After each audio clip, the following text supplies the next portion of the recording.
अस्सलामुअलैकुम। आज हम बनाएंगे हैदराबाद का फेमस हैदराबादी कैरी दो प्याजा। कैरी यानी कच्चा आम। जब हम इसे गोश्त के साथ बनाते हैं तो बहुत ही ज्यादा मजे का बनता है, क्योंकि ये कैरी का सीजन है, इसे बनाना तो बनता है।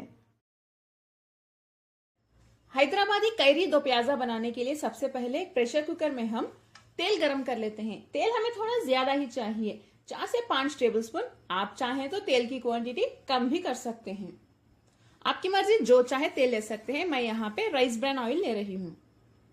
तेल गरम हो चुका है, इसमें हम डालेंगे 3 लौंग और एक दालचीनी का पीस। हल्का सा सौटे कर लें। नेक्स्ट 3 बड़े साइज की कटी हुई प्याज डाल दें। प्याज आप मोटी मोटी भी काट सकते हैं।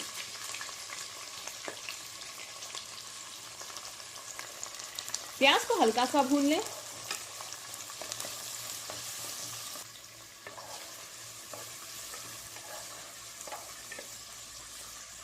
प्याज को 1-2 मिनट के लिए हाई फ्लेम पे भूनने के बाद हम इसमें डालते हैं 2 टीस्पून अदरक लहसुन का पेस्ट। इसकी कच्ची भून जाने तक, यानी अदरक लहसुन की कच्ची भून जाने तक अच्छे से भून लें। फ्लेम को हाई पे ही रखिए।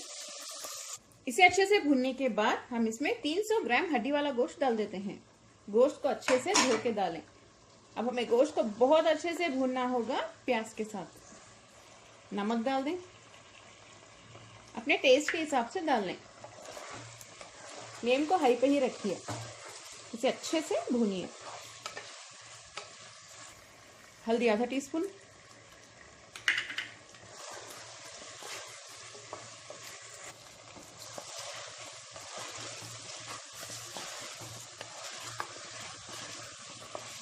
इसमें पानी डाल दें आधा कप, यानी इस कप से आधा कप। पानी डालने के बाद सीटी यानी विजिल लगा दें।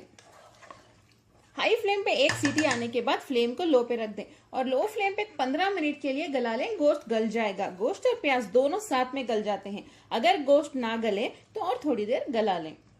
गोश्त एक 90% या 95% तक गल जाना चाहिए। गोश्त और प्याज दोनों गल चुके हैं, इन्हें अच्छे से मिक्स कर लें।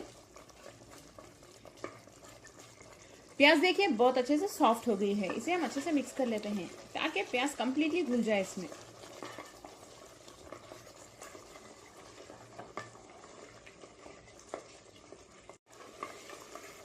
प्याज को मैंने बहुत अच्छे से भून लिया है गोश्त के साथ। नेक्स्ट हम इसमें 6 से 7 कटी हुई हरी मिर्च डाल देते हैं। थोड़े से धनिया और पुदीने के पत्ते। पुदीने के पत्ते बस थोड़े ही डालिए, ज्यादा नहीं। 1 टीस्पून लाल मिर्च पाउडर। इसे भून लें, हाई फ्लेम पे ही भूनिए 1 या 2 मिनट के लिए। 2 मिनट के लिए इसे बहुत अच्छे से भूनने के बाद हम इसमें डालेंगे एक बड़े साइज की कैरी यानी कच्चा आम। इसका जो स्किन है इसे निकाल दें और इसकी जो बीज है इसे भी डाल देते हैं साथ में। अगर आपको ज्यादा खट्टा नहीं चाहिए तो इसकी क्वांटिटी कम कर दें और बीज भी ना डालें।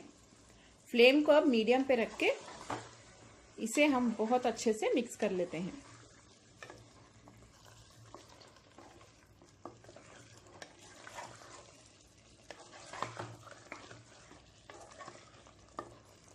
इसे भी मिक्स करने के बाद 1 मिनट या 2 मिनट के लिए भूनिए। देखिए ये अभी से कितना यम्मी लग रहा है। 1 मिनट के लिए भूनने के बाद अब हम फ्लेम को लो पे रख देते हैं। फ्लेम को लो पे रखने के बाद इसके ऊपर लिड बंद करके कैरी को हम पकाएंगे। कैरी को बहुत ज्यादा ना गलाएं, बस थोड़ा सा ही गलाएं ताकि ये अच्छी सी कुरकुरी लगे खाते वक्त। इसे प्रेशर कुक ना करें, यानी इसके ऊपर सीटी ना लगाएं, वरना ये बहुत ही ज्यादा सॉफ्ट हो जाएगी और एक जो कैरी का दो प्याजा है इसका टेस्ट खराब हो जाएगा। बहुत ही ज्यादा जबरदस्त हैदराबादी कैरी दो प्याजा की रेसिपी अब तैयार है। देखें आप कितनी मजे की लग रही है। इसमें पानी डालने की जरूरत नहीं है, क्योंकि कैरी में से पानी निकलेगा और कैरी भी गल जाएगी। देखिए इस तरह से कैरी के पीसेस नजर आने चाहिए। इन्हें बहुत ज्यादा सॉफ्ट ना करें, वरना ये घुल के अच्छा नहीं लगेगा। चलिए फ्लेम बंद कर देते हैं। इसे आप गर्मा गर्म चावल के साथ खाइए, बहुत ज्यादा मजा आएगा। कैरी का सीजन है तो कैरी की रेसिपीज बनाते रहिए और एंजॉय करते रहिए। अगर आपको मेरी आज की रेसिपी पसंद आई, मेरे चैनल कुक विद फेम को सब्सक्राइब कर लें, बेल आइकॉन जरूर प्रेस करें। इस वीडियो को लाइक करें, अपने फैमिली और फ्रेंड्स के साथ शेयर करना ना भूलें और कमेंट भी जरूर करें। अस्सलाम वालेकुम।